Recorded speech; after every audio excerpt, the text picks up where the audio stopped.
We are here tonight to honor Lindsay Ess. Lindsay is a devoted daughter, sister, granddaughter, and niece. She's a sincere girlfriend, and most of all, a remarkable friend to many. To those who know her, Lindsay can be described as a fun-loving, energetic young woman who finds satisfaction in bringing happiness to people's lives. Whether it's telling a joke while wearing an endearing smile or by placing her arms around a friend in need, Lindsay never hesitates to remind us that she cares. I certainly know that Linz could never resist a stray kitten or a cute pair of puppy eyes. People young and old are drawn to Lindsay's generous spirit, internal beauty, and strong will. Lindsay and I first met about 6 years ago when she had just moved to Virginia, and quickly we became friends. When Lindsay and I lived together, she hated school. Really, I think she just hated anything to do with Virginia and was miserable being here. But over the years, I've proudly watched her grow into a model student through her professed love for fashion. Although she has never been one to be the center of attention, you couldn't help but to gravitate towards her down-to-earth personality. Her teachers have recognized Lindsay's inherent leadership skills through her ability to organize and bring cooperation and productivity to team settings. A selfless leader, Lindsay has great ambition which inspires others to follow. Lindsay is no stranger to overcoming adverse conditions, having conquered an eating disorder in the past, along with her current battle of Crohn's disease. These experiences have positively motivated Lindsay to share her story by mentoring young ladies in the value of having self-esteem in today's society. This past August, Lindsay was about to begin teaching fashion merchandising at the Maggie L. Walker's Governor's School in the city of Richmond before complications from the surgery almost ended her life.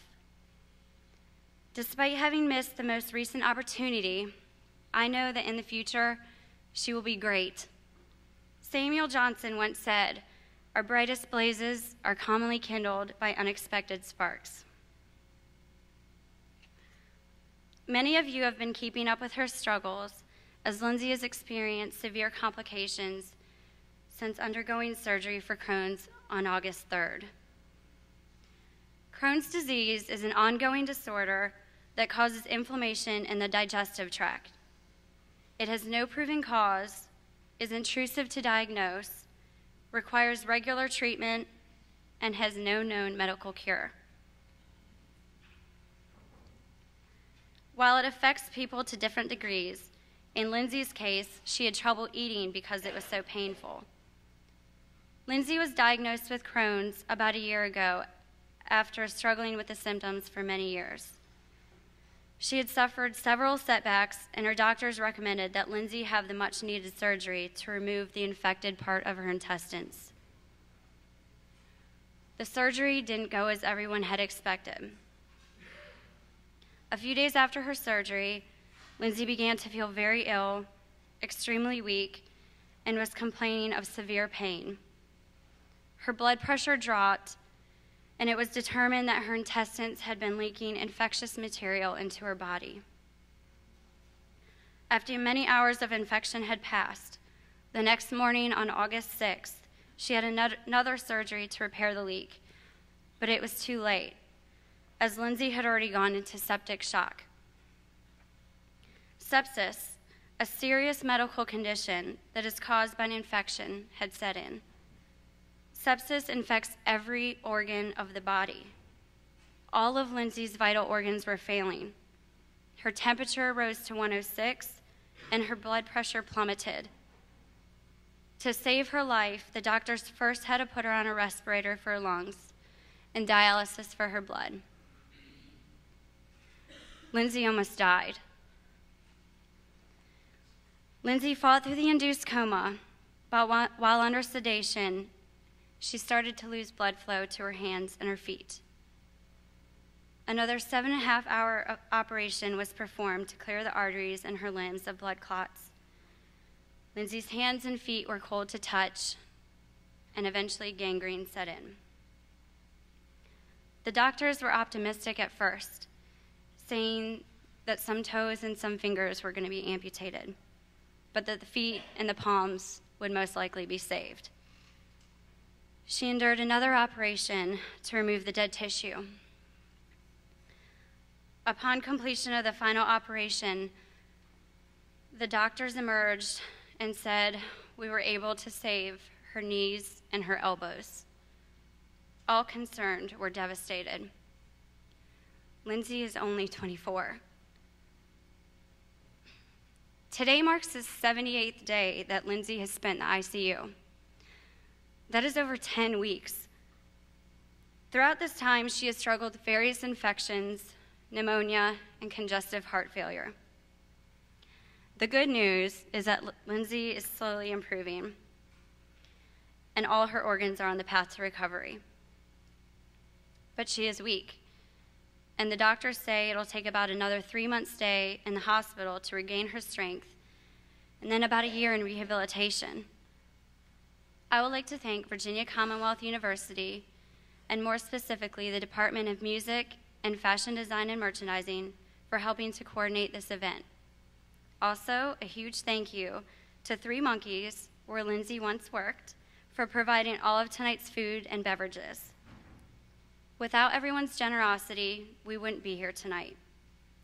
All of the proceeds from tonight's events are going to help defray some of Lindsay's mounting medical and rehabilitation expenses.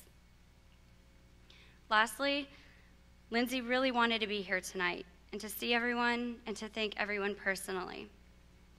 So on behalf of her, I would like to thank each and every one of you for expressing your concerns and keeping her in your prayers.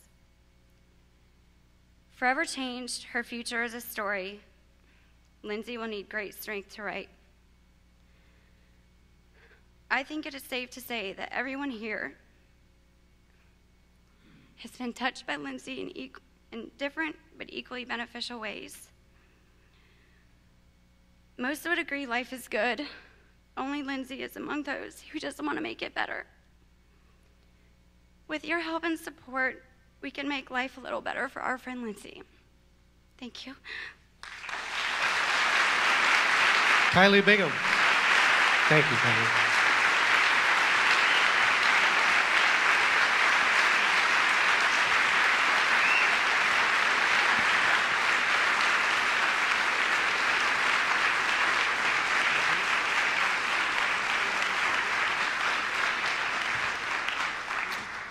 One of the persons I mentioned earlier is a faculty member here at VCU Music, Al Regney, one of our saxophone instructors here, who happens also to be the husband of Rosalie Regney, who teaches in fashion and a mentor to Lindsay.